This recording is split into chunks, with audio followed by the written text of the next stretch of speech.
Thank you so much. Um,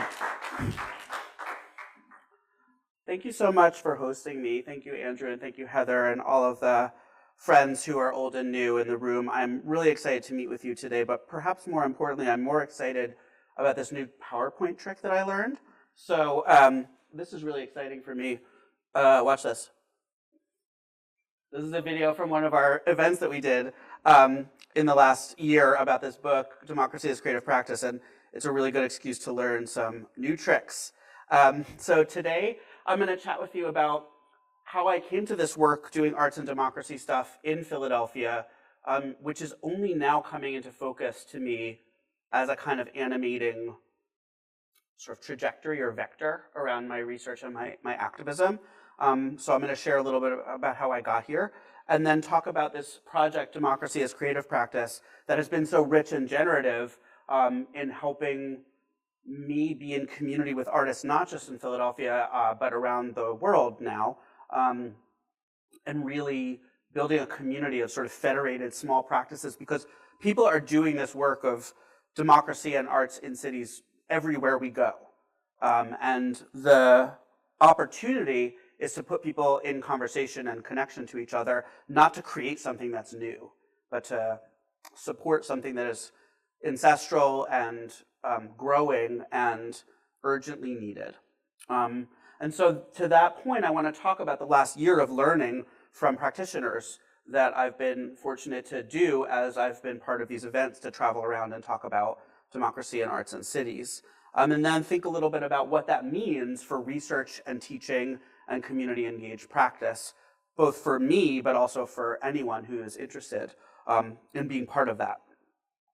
So I come to this work having spent almost 30 years now in Philadelphia, initially as an arts person with a humanities and arts education, and then falling into urban planning and community development because of the cultural practices that need to be sustained in space, that need to be resourced and organized and made sure that they can be sustained.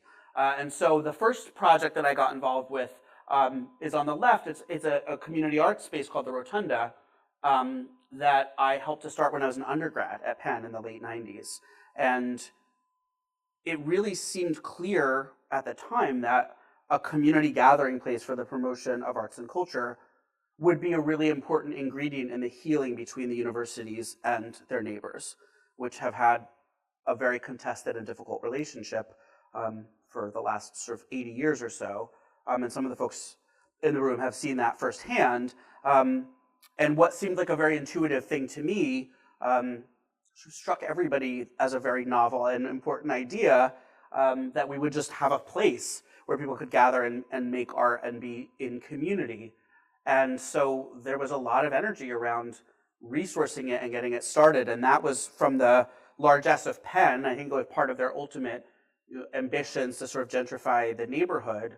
But there's good and bad versions of that. And this was like a pretty good way to engage people. And now 25 years later, the venue is still, it's called the Rotunda, and the venue is still going strong. And it is free and open to the public, and anyone can put on an event there. And so sometimes it's a political meeting, sometimes it's an art exhibit of work by young people, sometimes it's a punk show, sometimes it's a folkloric performance. And we recently were working with PBS NewsHour on a story about this work in West Philadelphia, and they said, well, we're going to come to town on these days, and so what's happening at the Rotunda? And I said, I think in the afternoon they're having like a free improv, free jazz thing, and then that night there's a noise punk show, and then the next day there's like a powwow or something. And they were like, well, none of those work for us or whatever. They just couldn't find something that was fit what they had an image of. And it was just really funny to try to be like, well, if you come at 2, you're going to see this reality. And if you come at 9, you're going to see this totally other thing. But that's what the space is. It's just a container for people to do the things that they need to do. And so being involved in that work led me to just connect with other artists and cultural practitioners around Philadelphia. And an important mentor to me was this person in the photo, Miss Fran Alston, who was a children's librarian at the West Philadelphia Regional Library Branch. And she stewarded the turning of Paul Robeson, the major artist and civil rights pioneer.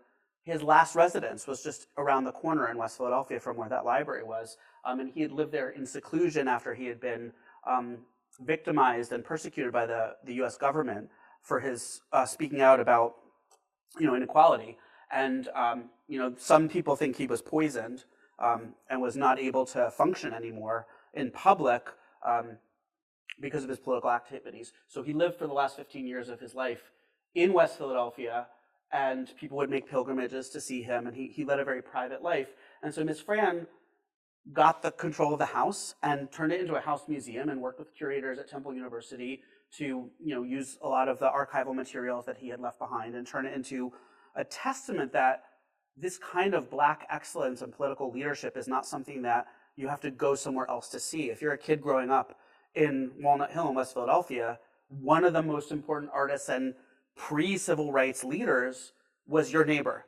And this is your legacy. This is your, you don't have to go downtown to a museum to see this. It's right here in the neighborhood. And so I worked with Fran on renovating and preserving that house.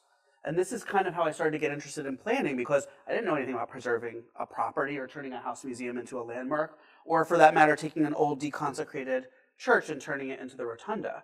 So I sort of had to understand land use and zoning and some of these questions in order to do this work. And more recently, I've become the board chair of the Philadelphia Folklore Project, which is also based in West Philadelphia as a facility, but it works regionally, advancing the practice of folk and traditional artists who are often not in it to make money and don't have a manager or an LLC set up, and just do a lot of work promoting culture and community. And this organization exists to help them just sustain their careers, get opportunities, connect with each other. And so I've recently joined the board there to help them think about organizational capacity and the physical space that they're in and stuff. And so I've been nurtured by this rich community of cultural practice in place in West Philadelphia. And it's always been something that I've done, and it's always been something that's exciting and intriguing to me. And now I see how it maybe is a thread that unites all the things I've been interested in. So when I was doing my dissertation at Rutgers, I started looking at cooperative social and economic practices. And there was a dance company that actually inspired a lot of that thinking called Headlong Dance Theater. And I was a board member for like 7 or 8 years as part of Headlong, and just thought about what it would mean to claim them as a cooperative. They were managed collectively. They're like a dance collective. And so I was doing my dissertation about these two food co-ops in Philly, Mariposa Co-op and Weaver's Way Food Co-op. And I was looking at sort of organizational practices and the rootedness on commercial corridors of food co-ops. But the inquiry got broader and broader, and I started thinking about what is about cooperation that's interesting, not just cooperative business forms, but just people working together against this idea of rugged individualism, which is so prevalent. And so that ended up becoming my book, Practicing Cooperation. And when I thought about what it would mean to cooperate, to really enhance and support cooperative practices, it occurred to me through the research, it didn't occur to me out of nowhere, that cooperation had to begin in our own bodies, that it was an embodied practice, that individualism and competition and hierarchy as a kind of default setting for neoliberal capitalism is something that actually becomes part of the way we experience our bodies and our world. It's sort of like this idea that you have to have like a life hack to exercise properly and be productive and have a smart watch that tells you your own heartbeat. This idea that that kind of individualism is inherent even in our bodies. And so what does it mean to cooperate with other bodies? And that was something that I was speaking to this dance company a lot about and learning from them that movement and embodiment were important parts of building the foundational building blocks for cooperation. And one of the methods that I used in that research, which was thought of by my wife, not by me, was to give them these non-gendered bodies, blank pages of these non-gendered bodies, and just say, just draw for me, what does it feel like on your body to cooperate and to be in connection with the other dancers and choreographers in your body. And so this is one example of that. You can see, I just handed them this blank paper and a pen, and off they went it did not have to be explained. The prompt was, draw what it feels like to cooperate in your body. And zoom, zoom, zoom, I'm following people because of what's happening in my gut. And I'm thinking about my sexuality. And I'm thinking about being grounded in space, but also leaving the floor and jumping into, and it became this incredible set of metaphors for what it means to cooperate, but not in the sense of an abstraction, but really like in my knee, in my foot. And so the structure of that project was to say, once we're cooperating in our bodies, how do we then create practices of work and organization that are about the alignment between bodies in labor relationships? So what does it mean? The other case in the book is about acupuncturists, community acupuncturists. So what does it mean to put a needle in someone else's body? What does that do for you? What does it do for them? Especially in the communities where I was doing research, where a lot of people who get these kind of acupuncture treatments don't even know what acupuncture is. They just know they're hurting. And so they find these community acupuncture clinics that are low cost and welcoming. And there's this kind of relationship between the bodies. It's a labor relationship. Someone's paying and someone's getting paid, and it's their job, but it's also an embodied relationship. And so what does it mean to organize our workplaces around cooperation? And then from there, I thought about community economy and looking at the work of Gibson Graham and the Diverse Economies School. What kinds of neighborhoods can we build that are based on cooperative practices?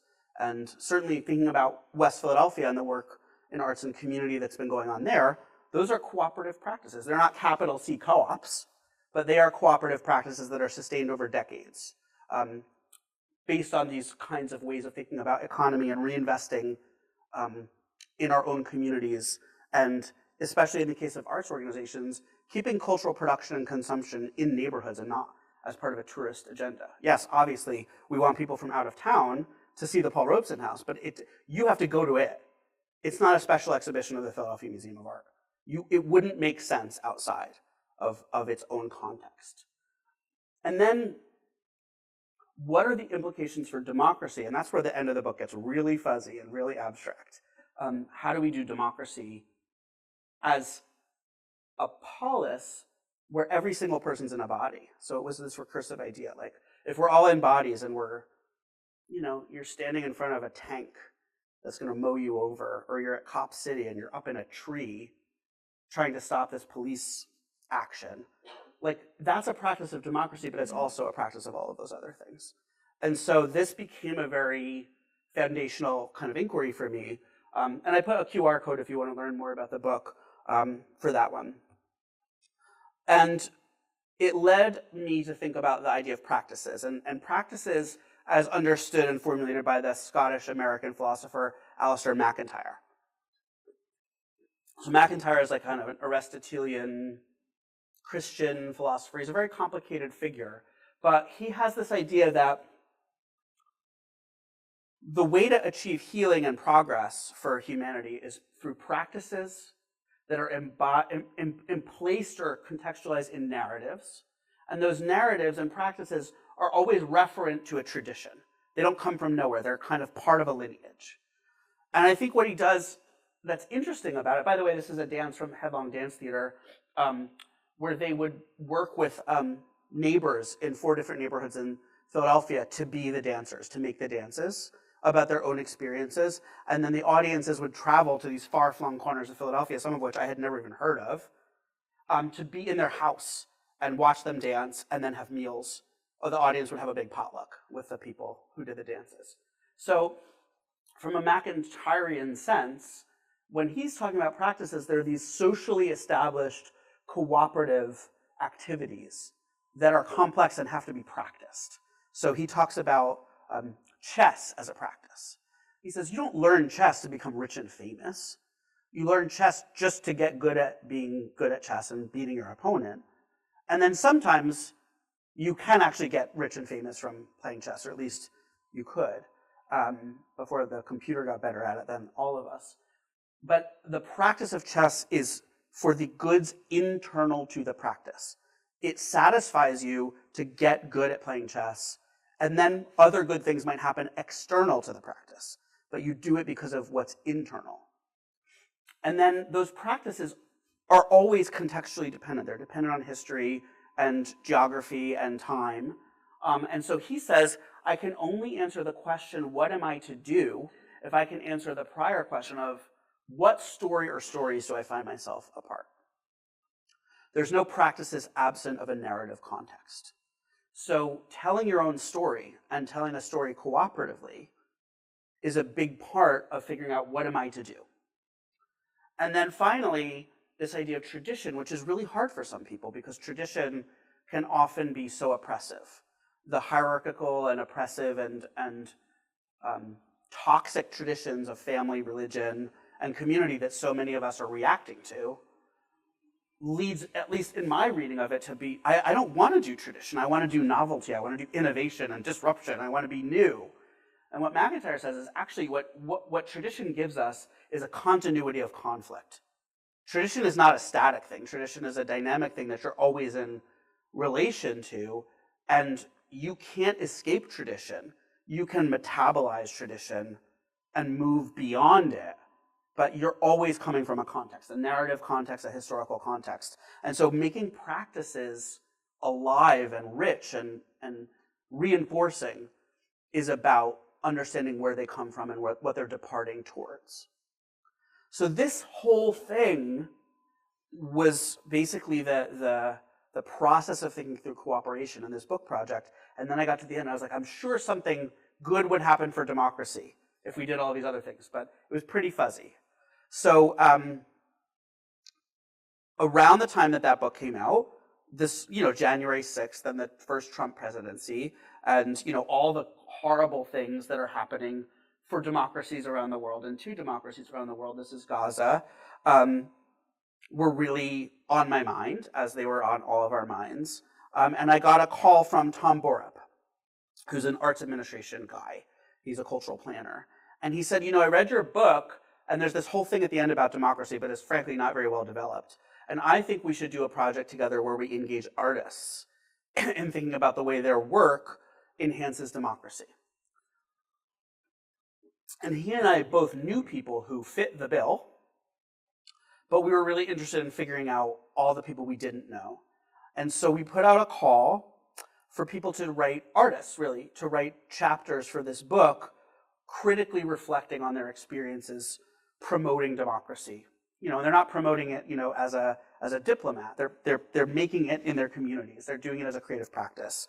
And so we put a call out, and we got 55 submissions from around the world, just over listservs like cultural policy and planning listservs. And the response was really strong. And we ended up selecting 16 chapters, and there's ultimately 36 people who wrote for the book from 7 countries.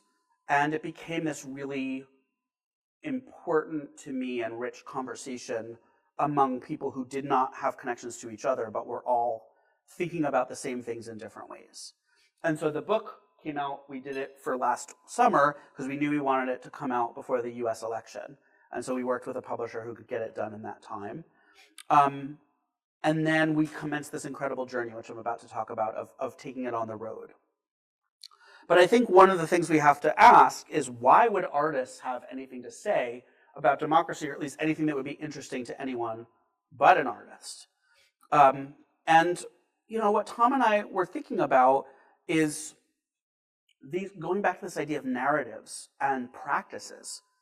What artists do is they take a complex form, whether it's dance or theater or music, visual art, and they practice it, and they reinforce that skill towards a version of excellence. McIntyre uses the word excellence a lot, which also is really hard for me. I don't like that word, but he's like, you have to, if you want to get good at something, you got to do it a lot. So artists do that. They have a craft. And they are interested in storytelling of different forms. Sometimes it's verbal, sometimes it's not. But it's about authoring a narrative that is new and unique to them. And a lot of artists don't do that work alone. So we have a kind of stuck fascination with the artist as solitary genius. The starving artist who is doing it out of love, not because they want to make a living, so why would we pay them for it? Because they're doing it anyway. And they're, in a kind of garret, or they're sort of in a studio and they're making work, and let's see what happens. We'll peek in, or they'll show us this production, and then we'll we'll witness it and it will somehow change us. And that's a very recent kind of way of thinking about art. That's really a romantic notion that's, just 150 years old or something.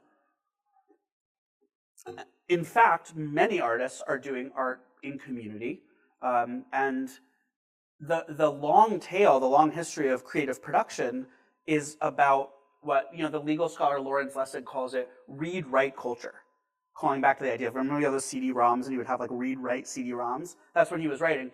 And so he was saying, if you wanted to hear a song before a phonograph, you just had to sing it. If you were a composer and you wanted to hear your piece, you had to get people to play it. There's just no other way. And that's how it was. If you wanted to have a dance happen, you just had to dance it. There was no YouTube or TikTok. And so that was a read-write culture. And with the advent of mass reproduction, then it became kind of more of a read-only culture, that we would consume things that other people would produce. And that creates a context where this idea of an artist that's outside of the community can make a spectacle that we witness.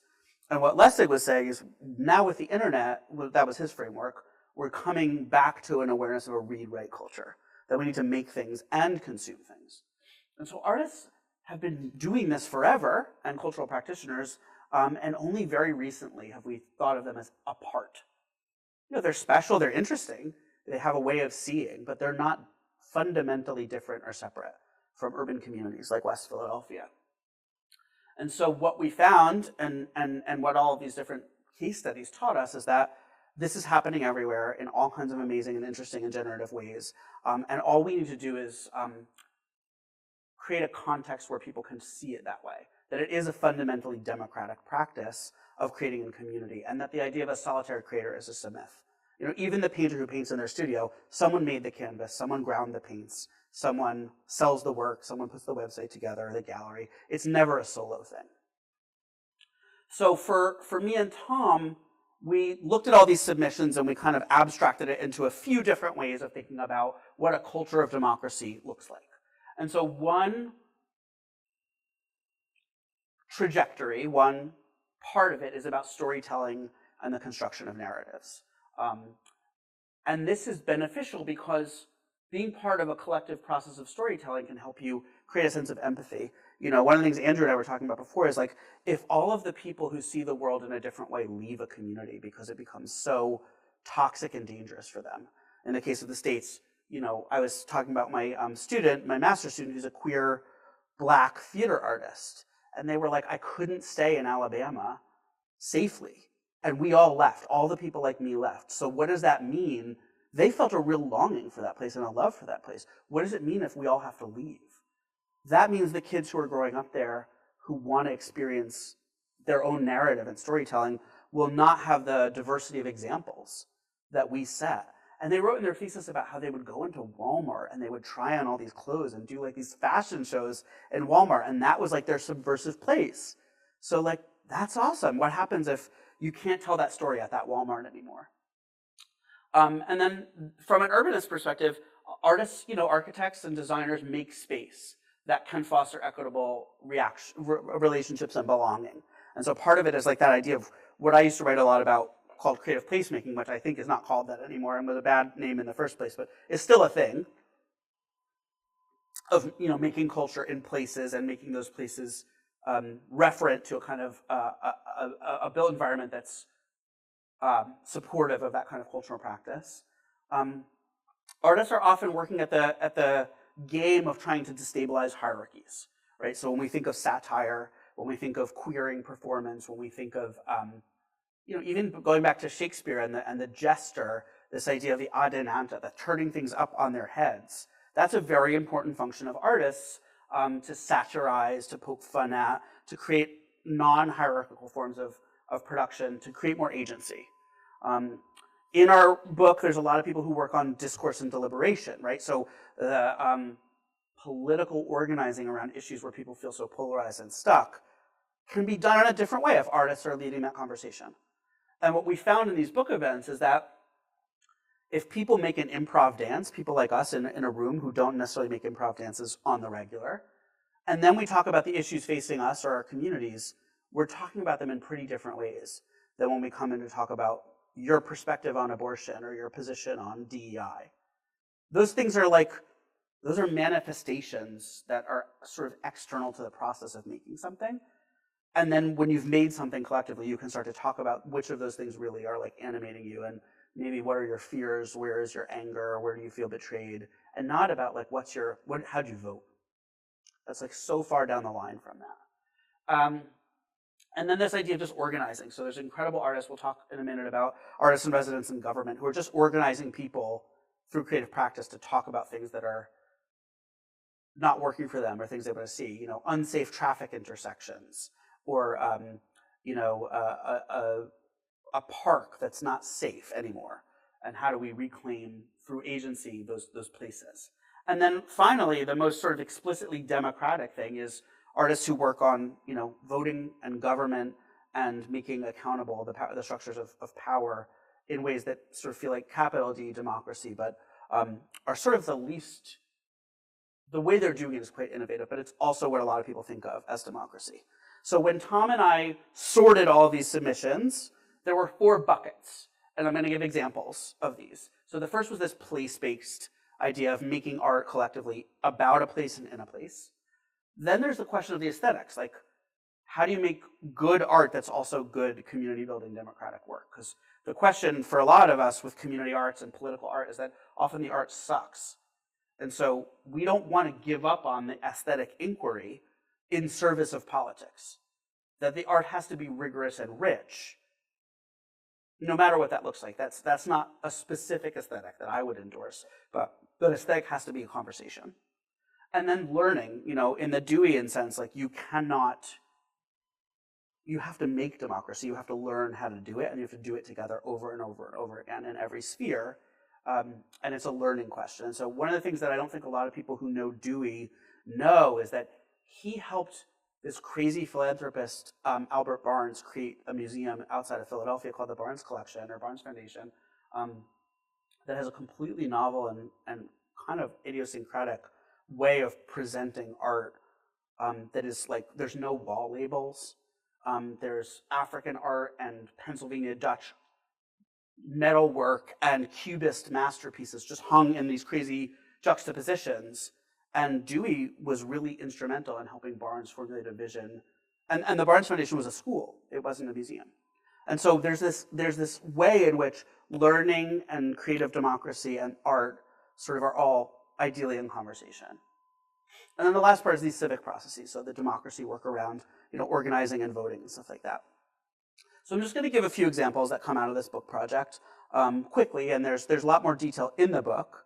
One that stuck out for us was Lake Street Arts and the Pangea World Theater in Minneapolis that came together in the wake of George Floyd's murder, and the burning and looting of their neighborhood, apparently, and according to them, by really a lot of outside agitators, Proud Boys and white nationalists that were actually coming. Once the sort of initial spark of violence and revolution and rebellion was visible, there were a lot of people who came to sort of like make more of a damage and spectacle to sort of like increase the sense that it was this neighborhood destroying itself.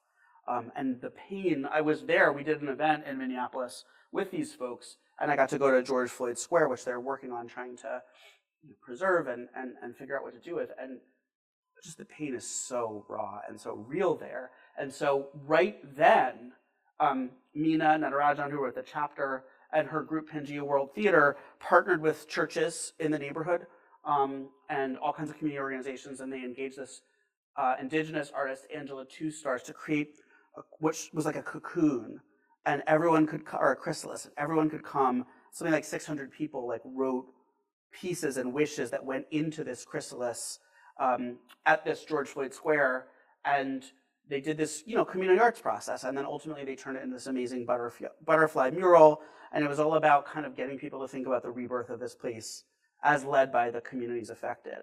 And her chapter just talks about the role of community-based theater in just organizing the response to this really tragic and horrible experience that they were all going through.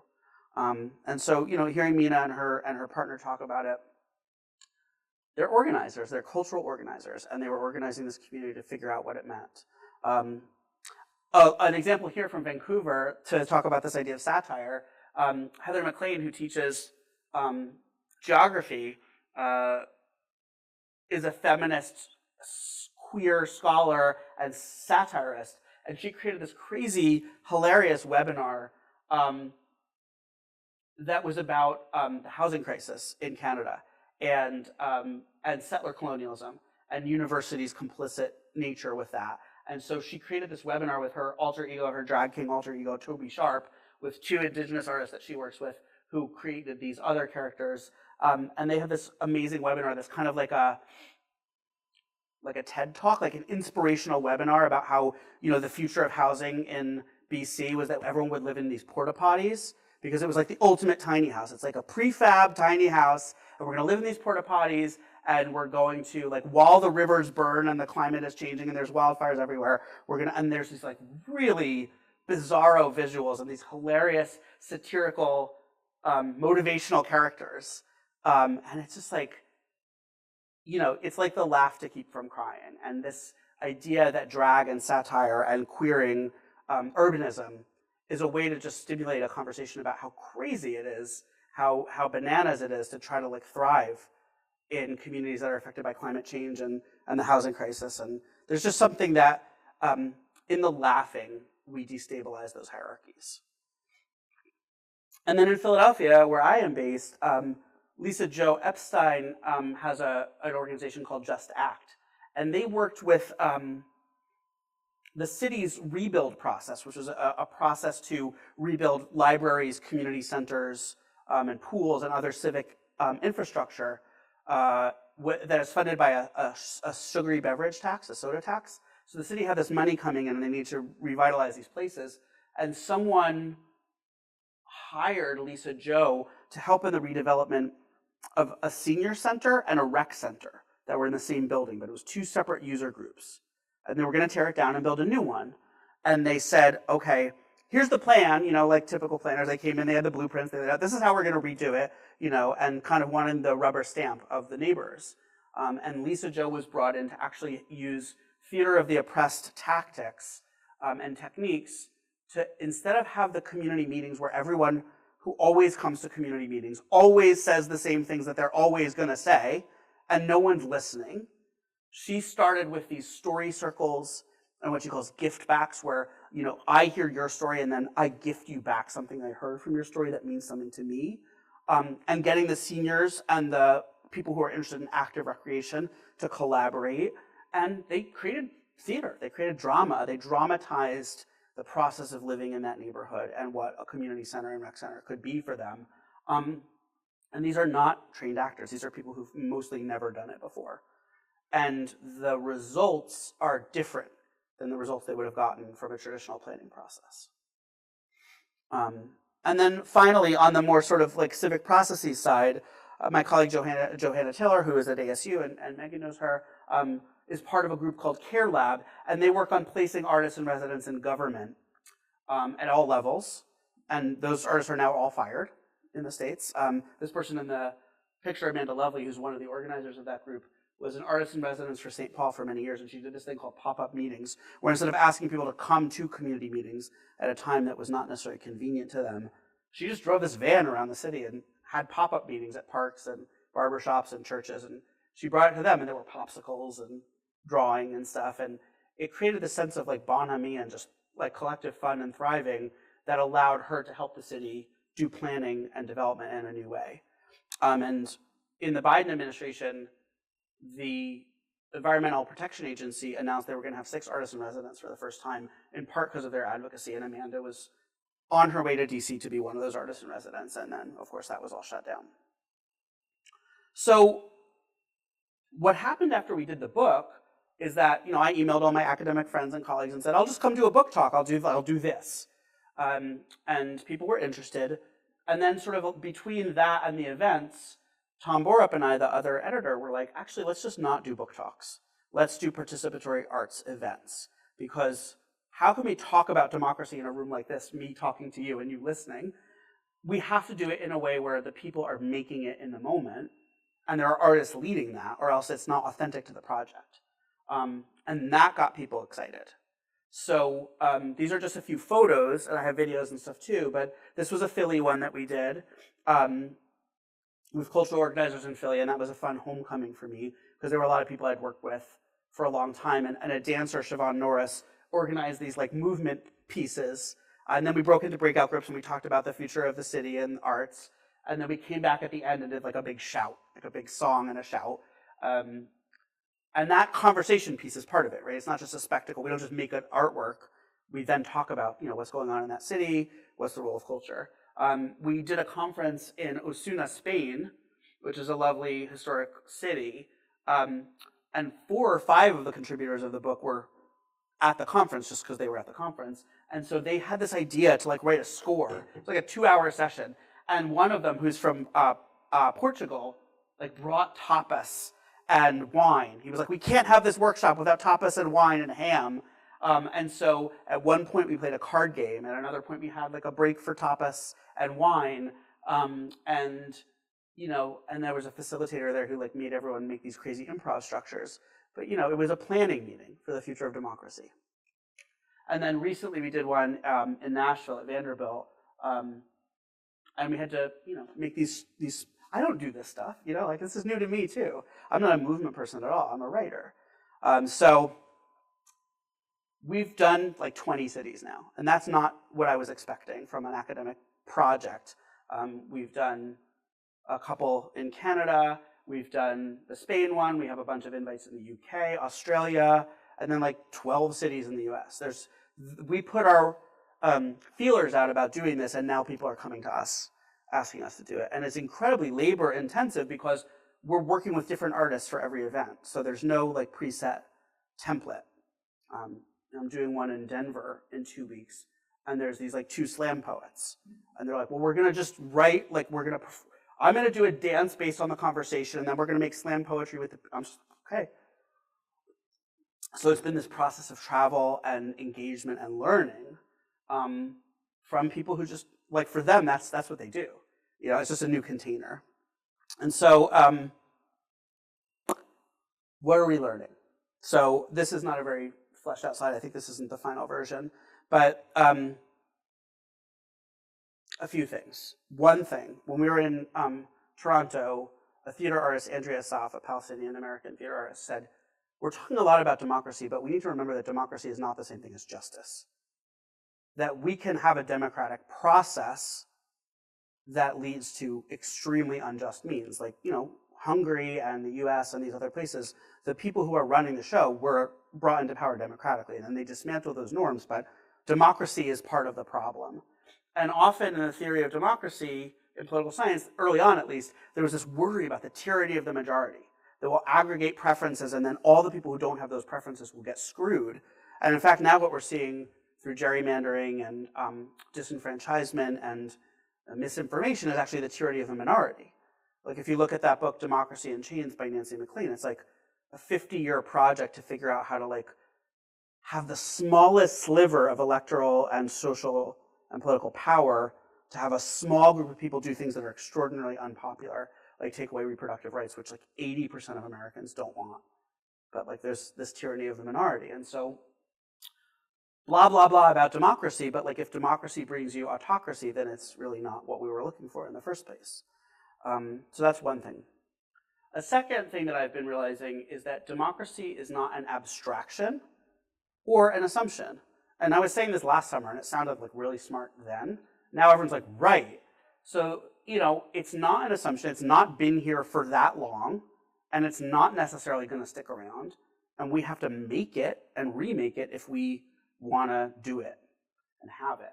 It's not a thing that we receive if somebody, like, if we just vote once every few years and it goes our way, I guess we get to have democracy. And if it doesn't, I guess not. That's kind of the system that we've been set up with in a lot of electoral democracies. So it would be this thing that's like this abstract thing. We think it's good, but we don't know what it means. It's out there. We hope it trickles down to us. And if not, I guess we have to flee. That's not what we want. That's not good. So why is it that democracy is so hard to do? Well, let's think about the rest of our lives. We are often in workplaces that are not democratic and are super hierarchical. We can't talk about our emotions. We can't talk about our religious faith. We can't talk about our families except in like a generic way where you just like say, my kid did something cute. And we're in families that are often toxic and hierarchical, that are imbued with patriarchy and misogyny and all these systems that are received from outside but become internalized into our bodies and our systems. So, and then of course in our cities, right? Like they seem democratic, especially like Philadelphia. Everyone's a Democrat. You know, the primary is a Democratic primary. Whoever wins the primary, we don't even bother to even notice when there's a general election because everyone's a Democrat. And yet the city doesn't work for most of the people who live there. And they all voted for the person. Like it's not a tyranny of the minority in the sense they voted for a different party. They're like, yay, we're going to bring in this council and this mayor. Oh, they're not going to do anything. And so how could we expect that democracy would happen in our lives when not only if voting every once in a while doesn't bring us democracy, but there's no democracy in any of the rest of the spaces? So what I've been thinking about is like how to reinscribe democratic practice in all systems. So how does creative practice and artistry help us with that? First of all, the sort of outsideness, the sort of as-ifness of creative practice, where it's this thing that is not part of our daily grind, actually gives us space to use it as an imagination playground for structures that we would like to see. There's a kind of, the fact that it's sort of dangerous and subversive, but outside, makes it a little safe. Because no one thinks when you're writing a poem that the poem's going to happen. It's a poem. So it gives you a space to kind of think about what's a narrative that I want to see. And of course, storytelling, whether it's through movement or through words, is a kind of revolutionary act, especially at a time where people want to tell you what your story is, and also want you not to create any kind of a story, because it would just be better if you had AI do it for you, or social media do it for you. And so, you know, I see these kids, like I was in the airport, these kids were videoing themselves dancing. I was like, that's great, but I think they're probably copying a dance that someone else videoed. So we're halfway there with that, but like, how about just doing a dance that no one's done before? And so the possibility of creative practice is to author new narratives in community, collective culture making. And there's something very subversive about saying, this is my story, and you cannot tell me what my story is. And by doing it in community, in cities, we can say, I'm going to witness your story, and I'm going to help you create your story, and you're going to help me create my story, and we're going to go out into the street or into the rotunda or the Paul Robeson House and tell a story that, like, you know, Paul Robeson's dangerous, life-threatening, life-ending activism was something that happened right here in your neighborhood, where, you know, a family of four's average, you know, median household income is $27,000. He was here. He did that thing right here. And these were the consequences of it. And this is what we want to see. So creative practice gives us that kind of opportunity to say, in that McIntyrean sense, like, what stories am I part of? What legacy does tradition give me that I can embrace? And what part do I want to overcome? So that collective meaning-making practice. And then I guess the last thing about arts and culture is that it's so unnecessary for some people. It's such an ornament or a frill that if we can make the case that arts and culture is central to community and democratic practice, it's a very subversive and novel way of talking about community. So I'm giving a talk at UAA about artists' basic income pilots. Not because I think artists deserve basic income, I think everyone deserves basic income. So how, when people see artist labor as totally disposable, like they do it because they love it, they don't need to get paid. If we can make the claim that in fact they need to get paid, and in fact maybe more people would be artists if everyone had basic income, then it changes the conversation about basic income from who deserves it and who doesn't to these people who obviously don't deserve it should get it because all of us should. So what is the role of arts and creative practice as a thing that's not outside, but inside each of us and inside our communities? So that's what I've been thinking about. Oh, I did make the slide. Okay, and then the thing is, so, you know, I don't want to talk too much longer, but, you know, one of the things that's similar about politics and the arts is that we sort of outsource this knowledge to technical experts. The way you get grant funded in the United States to do art is that you prove that you're better than everybody else and you're doing something that's new and different than everyone else. And so it's fundamentally hierarchical and competitive and rewards a kind of like implicit trashing of everyone else in order to put yourself ahead, which is not, to me, the spirit of creative practice.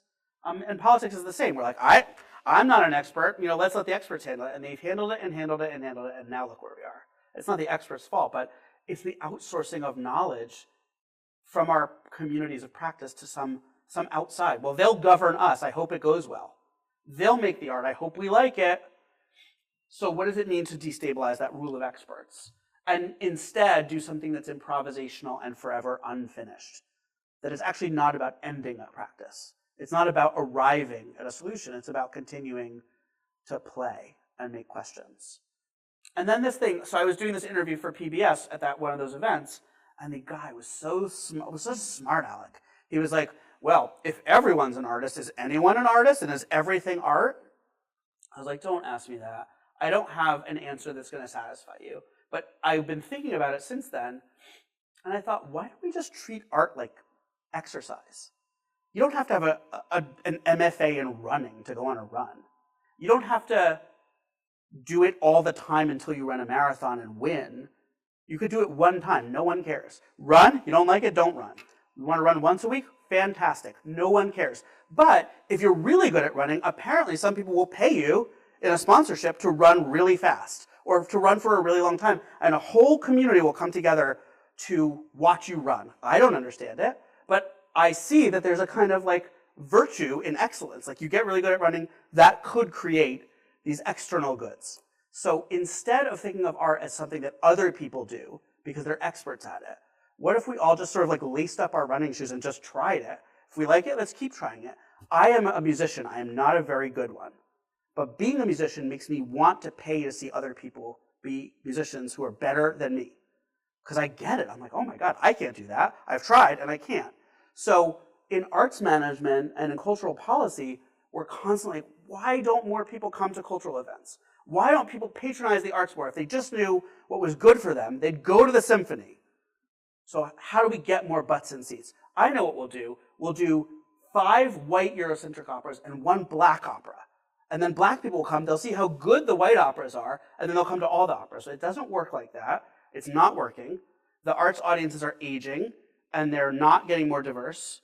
And that tokenistic programming strategy doesn't fool anyone. But what if instead everyone wrote an opera? And then they'd be like, God, my opera is not good. My opera is really, really terrible. But I think I'll go see someone who's really been like studying it and work on it. So my feeling is that more cultural production will lead to more cultural consumption. And more cultural consumption will allow people to challenge the hierarchies of why is that on stage and not my thing? Why is that in a gallery and not the thing I made? And so it's not about everyone being an artist in a sense that actually denudes or dilutes art and creativity. It actually creates a position where we all have some expertise to bring to the table, and we all have kind of a stake in it. And democracy, I think, is the same, right? So, Elizabeth Warren, wow, she's really good. I really think she's awesome. I think she really knows a lot of things about how to solve a problem with policy. But what if we all were involved all the time in figuring out the policies in our families, the policies in our workplaces, in our local communities, in our cities, and then ultimately at bigger scales? Well, okay, so maybe Elizabeth Warren has really good ideas about this, but she's never thought about this thing that I've thought about. So destabilizing that need for everything to be governed by an elite or by a hierarchy could be a very interesting way of recovering a sense of agency and narrative power. So that's what I've been thinking about. So how is this laying out for my own practice? I teach a class called Civic Engagement and Participatory Methods. It's a core course in my urban studies master's degree. And it's a side-by-side course. So for the last 10 years, we've been teaching it off campus in a community facility, and half the students are Drexel students paying for credit, and half the students are neighbors, and they just see a flyer or they know someone, they email us and say, I want to take this class. They don't pay, but they get to take the whole class, and they just get the experience. And the students pay, and they are in community with these practitioners who are like, people who are like block captains and ward leaders and just people who see themselves as community leaders. There's no bar or litmus test of who gets to take the class, but they're people who are doing something. So for 10 years, we've been having this experience of training folks in community engagement and community organizing strategies. How to lead a meeting, how to work in a group, how to set a goal, how to work with the media, you know? And then there was this part of class where we would talk about the readings. Because I'm like, it's a grad class, at Drexel, we have to talk about the readings. And it never was working because, the community residents didn't read the readings and the students didn't read the readings. And so then I was like, okay, I'm going to write prompts for them to discuss that are based on the readings so they could, even if they haven't read it, they'll know what Bell Hooks was saying or what Astra Taylor or whoever was saying. And it just became this weird thing, why are we still talking about the readings if no one's doing the readings? They can be great, I think they're great readings, but no one's doing it. So inspired by this whole experience of the democracy that's creative practice, this year, my co-instructor and I just decided to get rid of the readings. They're still on the syllabus, they're still on the website, you can read them if you want, but we're just going to write poetry. And we worked with a poet who helped select poems from an anthology that were relevant to the theme we were learning about that week, whatever community organizing theme. And they wrote prompts for the students to write about, and they gave 2 example poems per week. And then we would write in class, and then we would share our writing. So I thought, okay, we have to create a container and a structure for these students to do writing which is not going to make them feel judged or threatened. So the sort of structure we give them was, okay, you're going to write for 10 minutes, and then you're going to share with a partner, but you don't have to share what you wrote, because you're not a poet, and you might feel awkward about it. You can share 1 word, 1 line, a stanza, or just something about how it made you feel to do that writing. And we set it up that way. And then the first week, people were like, I'll read my whole thing. In fact, I'll read it in front of the whole class. I'll read it too. I'll critique your thing. And it kind of became a poetry class. Of course, it's still an urban strategy, urban studies class about community engagement, but people were really willing to just be brave and share what they were writing. And these are not writers. These are not people who've done it before, mostly. And so the final deliverable for the class, instead of a bunch of presentations about community projects, which is what we'd always done, we made that the midterm. And then the final was we made a zine of all the student writing. And a group of students who are in this picture self-assembled to be a subcommittee, a working group, to figure out how to produce this zine for the last night of class. And the working group was both community resident students and Drexel students. And they were meeting outside of class time to figure out, well, we got to have certain kind of copy paper, we're going to need ribbons and staplers. And then one of the students, Faith, brought all of these art supplies, and then the last night of class, they printed out the zine, and then we decorated them in class. And then we had a poetry reading where people read. And I said, okay, if you don't want to read your thing because you're scared, raise your hand if you want your poem read, and one of your classmates will read it for you. So we did that. And then when the students were making the zine, the student Samira, she's from Iran, she was like, we left blank pages in the zine because we know that not everyone's going to want to submit something they wrote, but maybe they just want to write something in it for themselves. So when they take it home, they'll just have blank pages where they can put the piece that they would have put in the community zine, but they were afraid. It's still an invitation. It's still open. And so we did this project in the last night of class, and everyone was signing each other's books and taking pictures of each other with the books. And then we had a grant for this from the Mellon Foundation. We were part of a learning cohort. So I used the rest of the money to hire the poet to come after the class was over and do a writing workshop for anyone who wanted to continue this experiment of creative writing. And so we did a 2-hour workshop a couple weeks ago, just continuing your creative practice. Do I want these people to be published writers? Do I want them to be professional poets? They came into the class because they were librarian or community organizer. That's what I hope they'll still do. But now, if they have these other tools of self-expression and narrative sovereignty, I just think they'll benefit from that work in just a different way. It's about the goods internal to the process.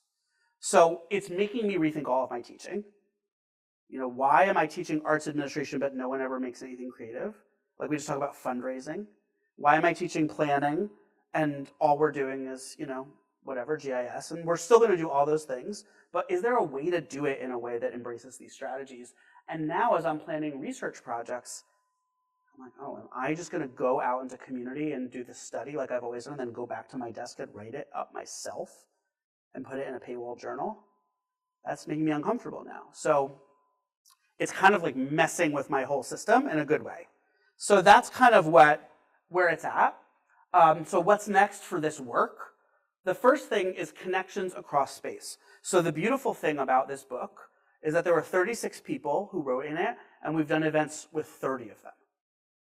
And they're from 7 different countries. We have been busting our butts to get these people together. And at University of Maryland, Heather, who did the satire, was with Kyoko, who she had never met, who did the stuff about using fables to teach school children about problem solving, and Lisa Jo, who did the community theater stuff. And they spent a whole day together. And now they're in community with each other. And we have been keeping a list, like an email list of everyone who comes to the events who wants to sign up. And we're promising to them that we'll just figure something out after this is all done. But we're not going to let the energy that was generated in Denver and in Toronto and in Minneapolis and in Nashville not somehow continue to connect. There's a way to federate this work. It's not about scaling up. It's just across. So these connections across space. And then for my own work at Drexel, I've said to my dean and some of the funders in Philly, like, we need to create a container for this. If we've been doing this work in West Philly, and I'm a part of a legacy, I didn't invent anything.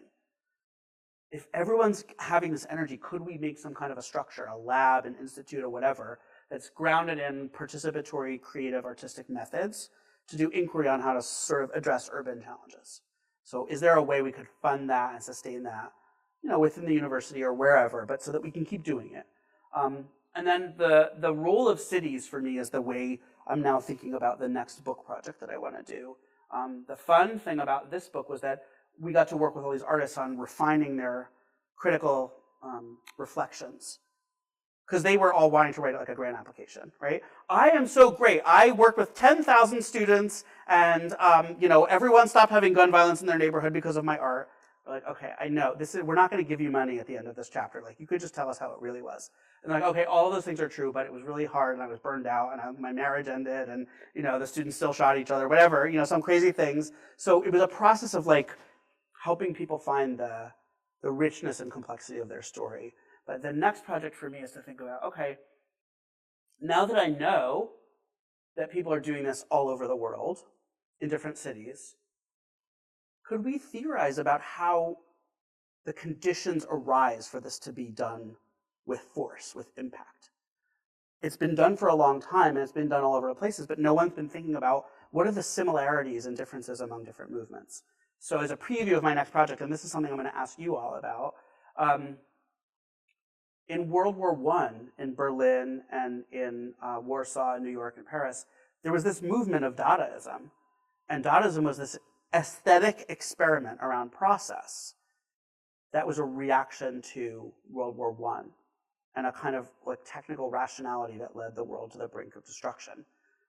Dada was an artistic protest movement in those cities. In Detroit and Chicago in the 60s and 70s, the Black Arts movement was experimenting with free jazz and theater and poetry as a form of political activism that was really impactful on the Black Power movement and other movements. And I could go on, but what I'm trying to think about now is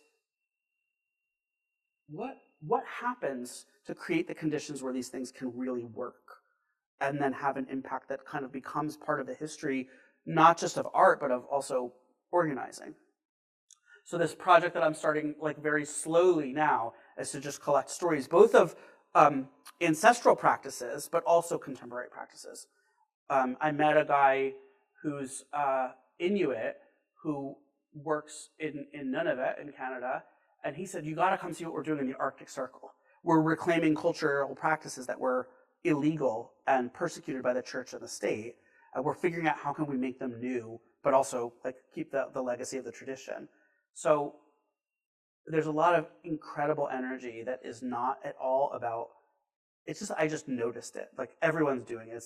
There's no innovation here from the part of the academics in this project. This is just like recognizing, valorizing, and connecting the work that's already been going on.